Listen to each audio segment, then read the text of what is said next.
sekalian. Dan nantinya akan dilanjutkan rencana kebaikan menuju kota saya.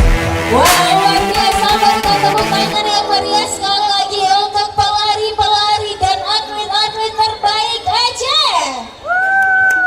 Dan seperti yang tadi juga sudah kita informasikan bahwa kirap api pon sudah melewati berbagai kabupaten kota yang ada di Provinsi Aceh.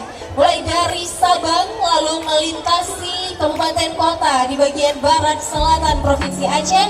Dan sebelum sampai ke Aceh Tamiang, kirap api pon kita saksikan ada di Gayo Luas, sudah melintasi Gayo Luas, dan pada malam hari ini sampai ke Kabupaten Aceh Tamiang.